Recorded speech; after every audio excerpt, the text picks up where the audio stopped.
Sveiki ir šiandieną pradėsime tiesioginę transliaciją.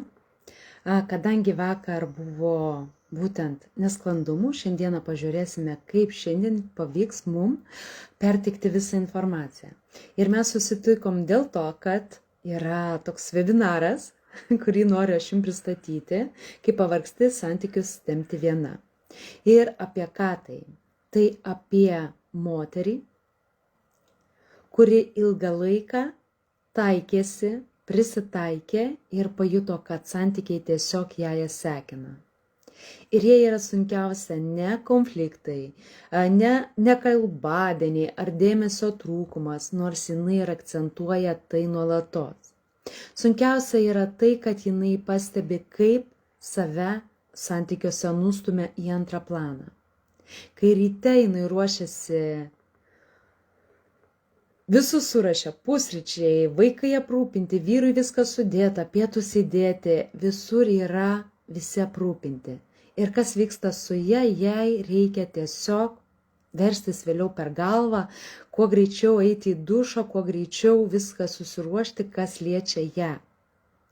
Ir labai dažnai jinai įtampoje, strese ir tame chaose, bėgime. Ir skaudu suvokti, kad visada turiu rūpintis kitais. Lyg neturėčiau teisės pasirūpinti savimi pirmiau. Ir šitą mintį išbaido labai greitai, būtent tai, kad yra baisu pasirūpinti pirmiau savimi, nes tai gali išvesti į barnius, nesusipratimus, dar didesnį chaosą, negu kad aš turiu. Ir pas ją dažnai galvoje nuo ryto iki vakaro keliauja minčių srautai. Kaip atkurti ryšį giluminį emocinį su vyru, kaip nesusipykti, kaip jį suprasti, kaip atkurti tą artumą ir kaip išlaikyti visus santykius, kad jie tiesiog nesugriūtų. Tiesiog nesugriūtų ir nesijausčiau tada kalta, kad kažko nedadariau, kažko nepadariau. Ir kuo labiau stengiasi, tuo labiau pavargsti, išsenki, tuo labiau esi nepatenkinta. Ir tai būtent ir yra apie tokias moteris šiandieną webinare. Kai pavargstu, tempti santykius viena. Ir jos nėra silpnos moteris, ar kažkokios neišmanančios, kaip sukurti būtent santykius. Aš su jomis dirbant ir sesijose, ir po testų, ir programuose, aš pastebiu vis dažniau, kad jos labai daug žino apie santykių kūrimą. Jos nuolatos atnaujina žinias, skaito knygas, lanko įvairiausius webinarus ir jos viską daro, kad tik tais turėti žinių, kaip išvengti konfliktų ir kaip sustiprinti tą emocinį ryšį. Tačiau vien žinių neužtenka. Ir dažniausiai ne žiniose yra esmė, o tai, kad mus veikia įvairios vidinės programos. Ir būtent tos programos nuolatos mus grąžina į tą patį tašką ir neina išeiti į pokytį. Todėl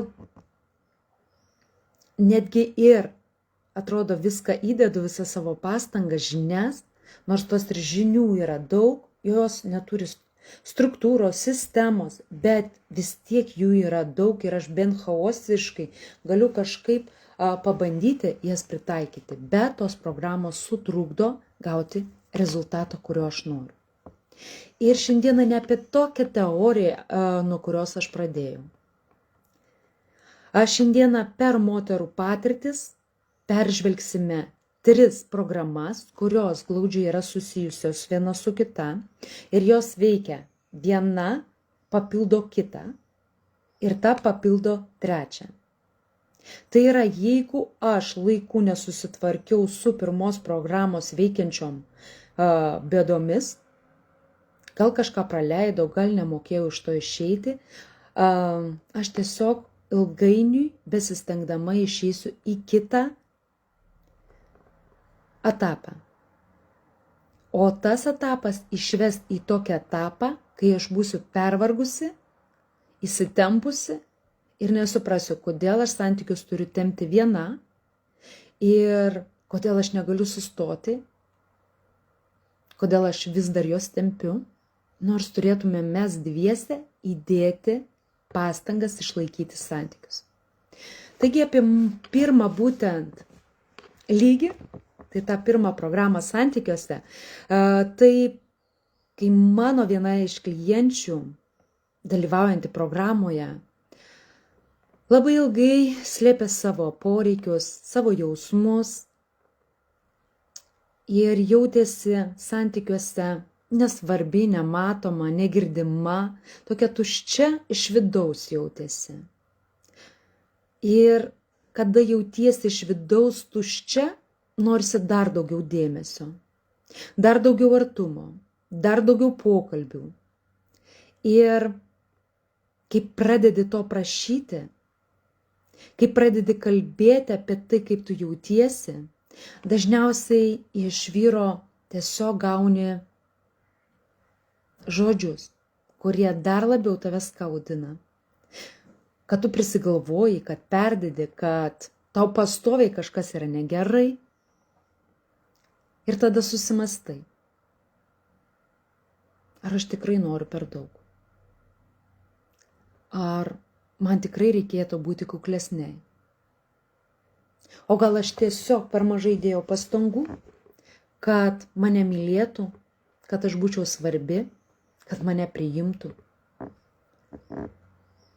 Ir kai vyras būna pavargęs, susierzinęs, mano šita klientė ir kitos moteris, būnant šitoje būsenoje, stengiasi dar labiau. Bando nuraminti emocijas jojo, bando jo pasirūpinti, kad jis puikiai pailsėtų, apšokinėja, aprūpina ir atrodytų tai nuostabus rūpestis. Ar ne? Bet jos net nepastebi, kaip jos pasidaro atsakingos už vyro poreikius, emocijas, už buitį, už vaikus, nes jis per daug pavargęs pasirūpinti mūsų vaiku. Ir visa atsakomybė, kuri tik tais gali būti, atsiduria ant josios pečių. Ir viduje pradeda kauptis lūkesčiai, neišpildyti poreikiai, josios jausmai, kuriuos jinai patraukė, nes jos buvo per daug. Tuštuma didėja, didėja skausmas, nepasitenkinimas, bet vis tiek yra baimė išsakyti tai, ką aš jaučiu. Nes jeigu aš pradėsiu kalbėti, jisgi susierzins ir tai jau ves į konfliktus. O aš taip noriu išvengti nekalbadienių, konfliktų. Ir pradedu visą tai giliai slėpti viduje, kad tai netrukdytų pasirūpinti santykiais. Ir pradedi po truputėlį mokintis santykius tiesiog tempti viena, kurti giluminį ryšį, kurti aplinką, kurti emocinį foną. Ir būtent taip atrodo emocinis amortizatorius. Pirmas lygis santykiuose – tai tokia programa, emocinis amortizatorius, kai kitų emocijas pradedi skanuoti ir išjausti netgi stipriau negu jie patys. Kai jautiesi už jų emocijas atsakinga, kai atidedi save, savo poreikius, kad tik tais santykiuose viskas būtų tvarkoj, kad visi būtų laimingi. Ir tarsi tampi santykiuose tokia kempinė, kuri viskas sugeria ir stengiasi sugėrusi savyje visą tai laikyti, kad tik tais aplinkui viskas būtų švaru, tvarkinga.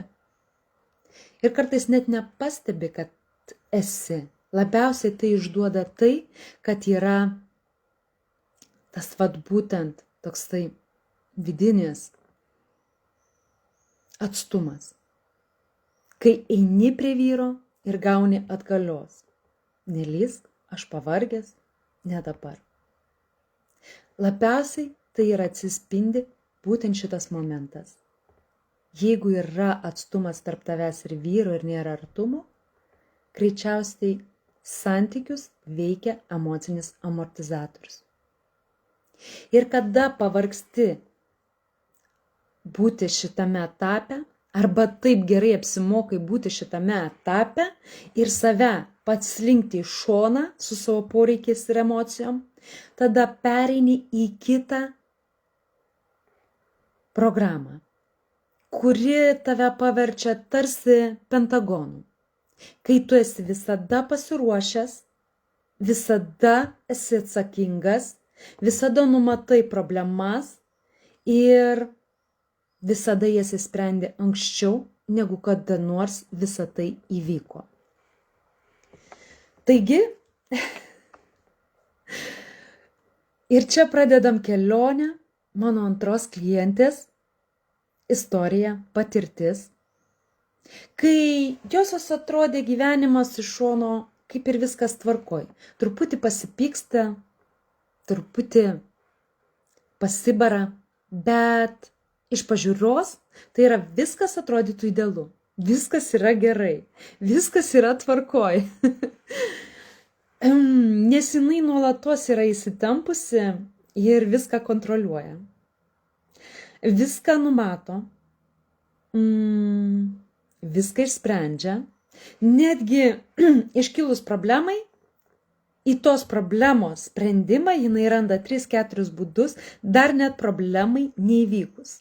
Tai reiškia, kad jinai jau numato problemas ir skanuoja gerai aplinką, emocijas, žmonės ir jau jinai žino, kas bus. Todėl jinai turi sprendimo būdus. Ir netgi, kada aš paklausiau josios, programoje jau jinai jau programai buvo. Aš josios paklausiau, buvo tema apie emocijas ir aš paklausiau, kaip tu jautiesi, ką tu išjauti tokioj situacijoje, šitokioj situacijoje. Ir jinai sako, žinai, jeigu atvirai, man net nepatogu sakyti, nes aš įsivaizduoju, kad tai skamba gal keistai, bet aš žinau, kurioj situacijai, ką turėčiau jausti ir kaip aš tai turėčiau išjausti. Tarsi aš jaučiu protu, bet to negaliu išjausti savo kūnu. Kai aš negaliu išjausti to kūnu, aš negaliu suprasti ar išgyventi savo emocijų. Kodėl tai vyksta? Todėl, kad jeigu aš sustosiu ir pradėsiu jausti įvairias emocijas, aš galiu, be būdama emocijose, nenumatyti tam tikrų įvykių. Ir tai lems, kad aš būsiu nepasiruošusi. Būtent dėl to jinai ir negali išjausti emocijų. Todėl jai reikės daug padirbėti šitoj vietoj, kad pagaliau išlaisvinti savo įtemptą protą, atlaisvinti kontrolę, kad jinai galėtų atsipalaiduoti ir išjausti įvairias emocijas. Ir tokia moteris, viską kontroliuojanti, ar ne, tokia stipri iš pažiūros moteris, jinai netgi išvykus kažkur su šeima negali atsipalaiduoti ir pasimėgauti dėl tos pačios priežasties čia ir dabar. Kaip klientė sakydavo, išvažiavau su vyru ir vaiku ir dabar viskas turėtų būti gerai, visi laimingi, viskas gerai, niekas nesipyksta, visi laimingi. Bet manyje yra įtampa, nerimas, kad kažkas tiesiog bus blogo. Kažkas atsitiks tokio negero, tokio blogo. Ir tada aš įsitempiu, jaučiu tą nesaugumą ir nerimą ir pradedu laukti. Tarsi jeigu aš atsipalaiduosiu ir vėl būsiu nepasiruošusi ir tada kažkas nutiks. Ir būtent taip jinai nuolatos funkcionuoja dieną naktį, kurdama įvairias strategijas, kaip tiesiog tiesiog išgyventi ar ne ir išlaikyti tos santykius ant savo pečių, kad viskas juose būtų tiesiog idealu, kad jie nesubirėtų, ar ne?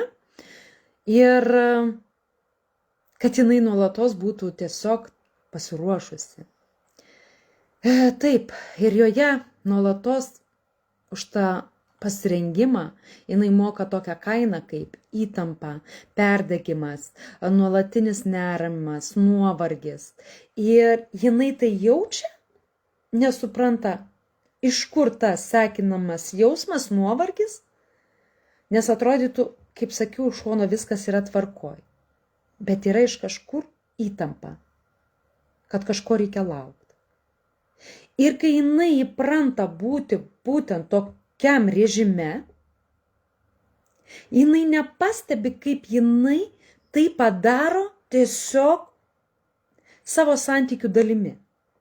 Tai kai santykių dalimi tampa visų santykių remontavimas, išlaikymas, emocinės fonas ir poreikiai visų, kai viskas jau atsistoja grinai ant josios pečių, nėra pagalbos, yra tik savęs dalinimas, kad viskas būtų čiki-piki, kad viskas būtų okei. Ir jinai tada nepastebimai iš budrios sergėtojos, kuri budriai sergėjo visus santykius, ir tai jau yra antra programa, tiesiog išslenka į trečią etapą, nes ten yra plonytė linija. Kai josios didžiulės pastangos, ją išmeta į trečią etapą ir jinai jau tada yra tiesiog išgyvenimo režime. Jai reikia tiesiog čia ir dabar išgyventi. Jai čia ir dabar reikia užgesinti gaisrus. Jai čia ir dabar reikia sukurti kažkokį planą, chuliganą, kuris tiesiog duos naudos. Ir ji jau įprato nuolat skanuoti nuotaiką, spręsti problemas, gesinti, kaip sakau, tuos konfliktus, laikyti santykius ir gyventi taip, lyg nuo jos viskas priklausytų, net ir nuotaikos. Tačiau jėgų vis mažiau ir mažiau. Ir čia moteris turi apsispręsti. Ar toks gyvenimo būdas, kai nėra laimės, kai esi pastoviai įsitempusi, nelaiminga, išsekusi ir labai dažnai pagalvoji, pavargau tempti santykius tiesiog viena, norėčiau, kad ir jis įsijungtų, ir jis prisidėtų, norėčiau blemba pagalbos, nes aš jau nebegaliu. Bet baimė, kad santykiai gali sugriūti, o nuo to gali sugriūti ir vyras palūžti, ir vaikai nedovanos, kad šeima subyrėjo.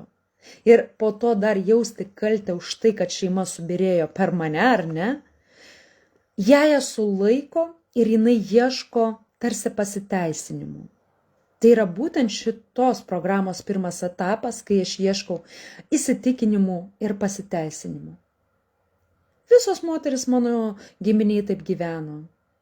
Turbūt ir visos moteris visose šeimuose taip gyvena ir kitur tik tais yra parodomasis vaizdelis.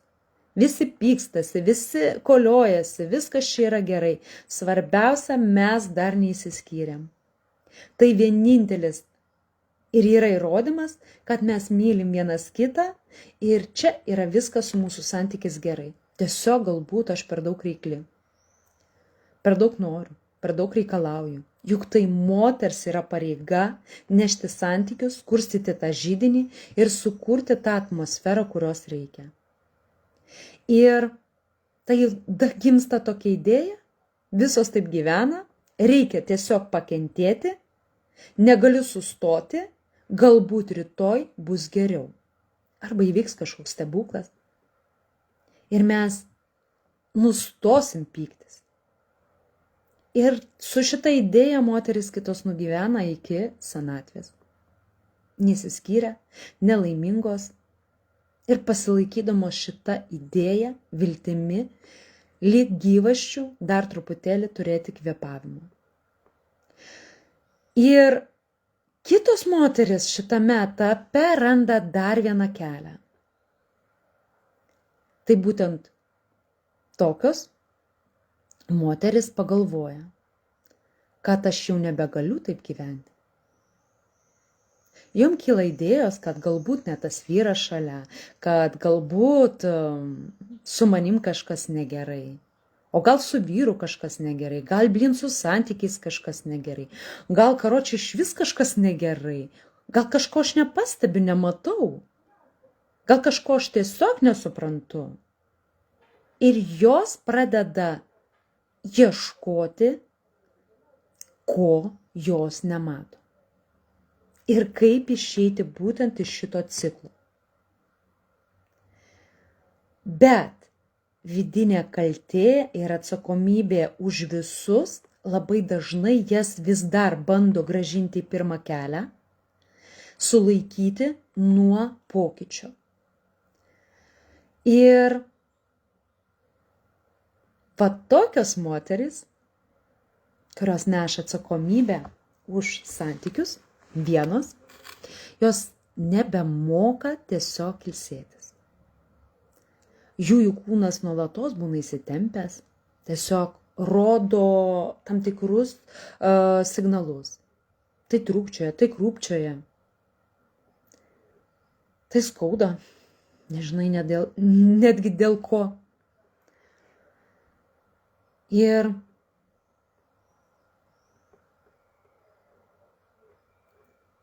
vyro būtent elgesys, emocijos taip pat įtakoja kūno kalbą ir signalus. Tačiau visą tai mes mokam paslėpti po kasdienybės šydu, po rutina, kada toks mano funkcionavimas tampa tiesiog rutina automatiniais veiksmais. Nes man yra per sunku jausti, aš turiu tiesiog išgyventi. Ir labai svarbu suprasti šitoj vietoj, kad tai nėra mūsų kažkoks silpnas charakteris, ar blogas charakteris, ar mes jau čia tokios silpnos moteris nieko nesugebančios. Tai yra strategijos, kurias mes išmokom arba perėmėm tiesiogiai iš savo tėvų ir artimųjų. Ir visa tai formavosi pasąmoniniu lygiu būtent vaikystėje. Kai vaikui buvo rodoma, tiesiog rodoma, kad savimi būti nesaugu, kad reikia būti patogiai, kad emocijos vaiko tiesiog trukdo, tai yra gėda jas reikšti. Kad meilę reikia užsidirbti, užsitarnauti, kad tave priimtų, taip pat reikia užsitarnauti. Ir labai dažnai mūsų išmoko, kad kitų poreikiai yra tiesiog svarbesni. Va taip, kitų poreikiai yra svarbesni. Ir aš tai pasakiau labai grubiai, nes visos šitos idėjos slepiasi iš vaikystės nebūk savimi, po tokiom gražiom, nuostabiom frazėm, po auklėjimo standartais. Nebūk tokia jautri, kur čia žliumbi. Viešai žliumti ir isterikuoti negalima, negražu, gėda. Būk gera mergaitė, būk tvarkinga, būk kultūringa. Pažiūrėk kaip kiti, imk pavyzdį iš kitų. Lygiuokis į kitus, nesiginčyk, neužsispirk, aš geriau už tave žinau. Ką čia įsidirbinėji? Tai atrodytų tokios auklėjimo detalės ir dar milijonas kitų žinučių, kurias jūs kiekvieną kartą girdėjote, vaike suformuoja tokį išgirstą frazę. Jisai girdi visai ką kitą. Neusičiak, nesiginčyk, nebūk gera, jisai girdi visai ką kitą. Kad toksai, koks aš esu brokuotas, netinkamas, nereikalingas, nemylimas. Ir tada gimsta tiesiog akivaizdus sprendimas iš jo vaikystės. Kad jeigu aš būsiu tokia, kokios reikia visuomeniai, tėčiui, mamai, dėdei, tetai, seneliams ar auklėtojai draugams, tai pirmiausia mane priims. Mane mylės. O kad aš būčiau tokia, kokia jiems reikalinga, aš turiu tiesiog nusipelnyti tos meilės, kad jie būtų laimingi.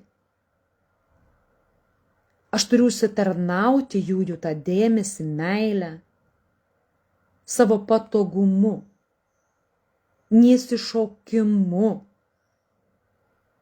būti geram, nuolankiam, patogiam, tyliam. Tai ko mane auklėja. Būti tokiu, kokio reikia. Pirmūnų, geresniu. Ir atrodytų, tokia nuostabi auklėjimo sistema duoda tokį baisų rezultatą mūsų santykiuose. Kada aš, suaugusi moteris, labai dažnai bijau įskaudinti vyrą ir nutyliu tai, kas santykiuose galbūt mane skaudina ar man netinka. Kai aš bijau tiesiog perklausti vyro, nes neišgirdau. Ir bandau išgauti kitais keliais tai, ko aš neišgirdau. Kai noriu tiesiog pakalbėti ir paprašyti, kad man trūksta artumo, kad aš išgyvenu tokius ir tokius jausmus, bet susilaikau ir bijau užgauti jo jausmus. Kai noriu pasakyti, man tai nepriimtina, tai netinka, tai ne pagal mano vertybės, bet aš ir vėl nutyliu, prisitaikau prie situacijos ir bandau joje tiesiog save užgniaužti ir išgyventi. Kai kažkur giliai, net suaugus manyje veikia ta programa. Jeigu būsi patogi, gera, nekelsi problemų, tave priims ir tu būsi mylima. Tavęs niekas nepaliks, tau nebus skaudu.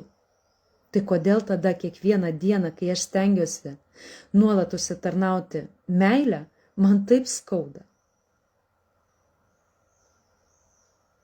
Bet reikėtų atsakyti savo į tą klausimą.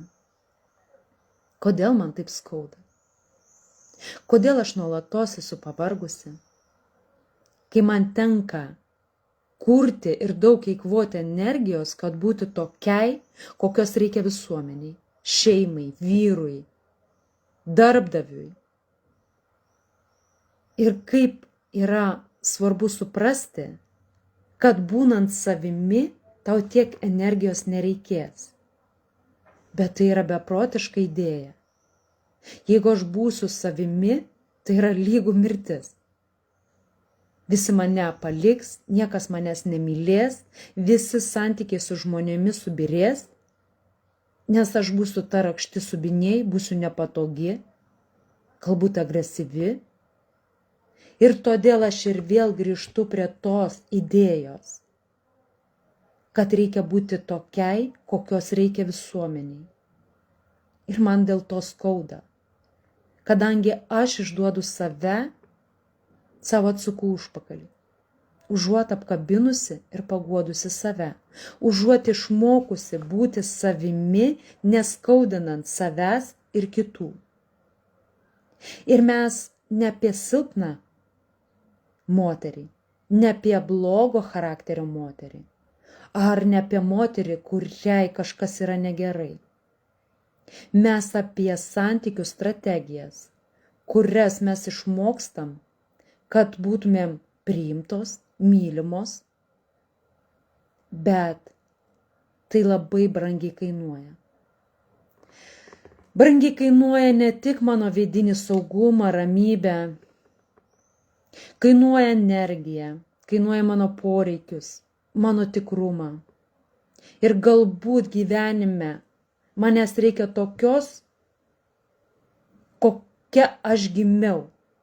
Bet kol aš slepiuosi po tokiom kaukėm, kurių reikia kitiems žmonėm, aš nuviliu tuos žmonės, kurie manęs laukia tokios, kokia aš esu.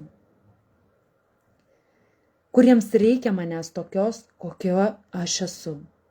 Ir kai mes išlipam iš tų visų kaukių ir surizikuojam pasirodyti ir susipažinti su savimi, įvyksta stebuklas. Ir tai jau mano yra istorija. Įvyksta stebuklas, kada aš pasidariau savimi, nusėmiau visas etiketės, kurias žmonės man lipino ir buvau tiesiog savimi, aš pamačiau, kokia esu unikali, kokia esu faina. Ir aš nebuvau žvėriukas, aš nebuvau monstras. Tiesiog aš mokėjau susitvarkyti su savo emocijomis, išreikšti savo poreikius, išsakyti savo emocijas taip, kad neužgauti savęs, neužgauti savo šeimos.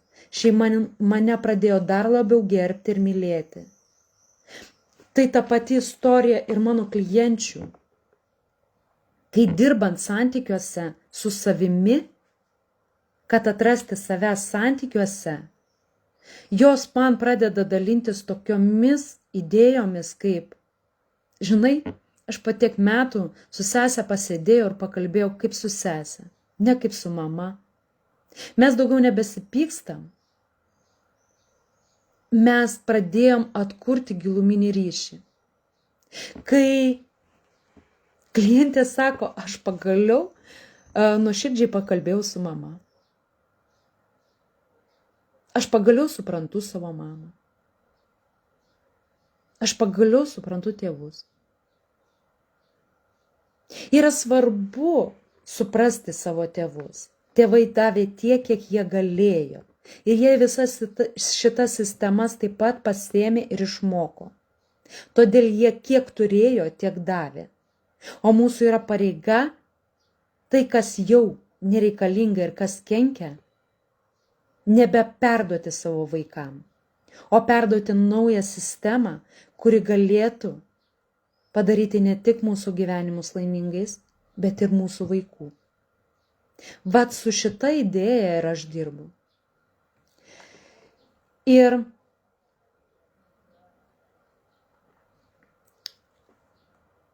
galima visą tai išmokti, perdirbti, perrašyti, perkurti santykiuose, neprarandant savęs ir neprarandant savo artimųjų. Kai vietoj to, kad aš užspaudžiu save ir įsivaizduoju, kad santykiai pagerės, bet vidinis nepatenkintas poreikis labai skausmingas, aš galiu eiti protingiau. Kaip ta gudri lapė, mūsų moterų tokia esybė, ir galiu pabandyti susipažinti su savimi, kad mano tikroji galėtų sužydėti santykiuose. Ir ta tikroji galėtų pasirūpinti mano šeima. Kad ir aš būčiau laiminga, ir mano šeimos nariai būtų laimingi. Kad nebereikėtų įtampos, kad nebereikėtų slėptis, kad nebereikėtų budėjimo režimo, kad nebereikėtų užsitarnauti. Kad aš suprasčiau, kad mane labiau priims tokią, kokia aš esu. Ir tai yra nuostabu. Todėl po šito būtent webinaro aš jūs kviečiu. Jeigu vis dar abejoji, kiek tave santykiai sekina, kuriam esi etape, vis dar galbūt neaišku, tai kviečiu, yra nuoroda pasidaryti būtent testą. Ir aš ją įkelsiu po šito webinaro į komentarus. Ir yra kita galimybė. Galbūt jau esi išgyvenimo režime ir ieškai to kelio. Ir tau jau nebėra kada ir nėra laiko dar kažko ieškoti. Tau norisi aiškumo, norisi žingsnių, norisi pažiūrėti, kaip santykiuose veikia šitos sistemos būtent tavo situacijas ir tavo santykius. Ką su tuo visu daryti, kokias priimti naujas strategijas, kokios reikia sistemos visom tavo žinioms, nes tu esi šaunuolė. Tu turi daug žinių, jas reikia susisteminti. Kaip tai visą tai padaryti ir susisteminti, tai aš siūlau tiesiog ateiti į diagnostinę sesiją. Labai baisiai skamba diagnostinė, tai yra neįpareigojanti sesija, pokalbis su manimi. Ir sesijos metu mes apžiūrėsim situaciją, pažiūrėsim, kaip jinai veikia ir ką su ja reikia padaryti, kad santykiuose nebereikėtų būti budėjimo režime. Kad būtų daugiau ramybės, daugiau saugumo, kad atsikurtų giluminis emocinis ryšys. Nes pokytis prasideda ne tada, kai mes daugiau ir daugiau stengiamės. Pokytis prasideda tada, kai pagaliau aš sustoju, įgaunu aiškumą, susidėlioju planą, juo vadovaujuosi ir einu į savo rezultatą santykiuose. Kai santykiuose yra laimė, džiaugsmas, manyje saugumas, ramybė ir iš tokių būtent pagrindinių tokių kertinių savybių viduje, ką aš išjaučiu ar ne emocijų, aš kuriu ryšį emocinį ir įžiebiu aistrą, meilę santykiuose. Domina?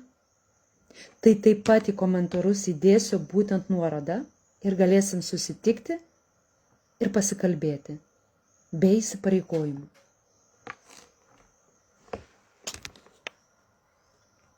Taip kad gražios dienos ir viso merginos.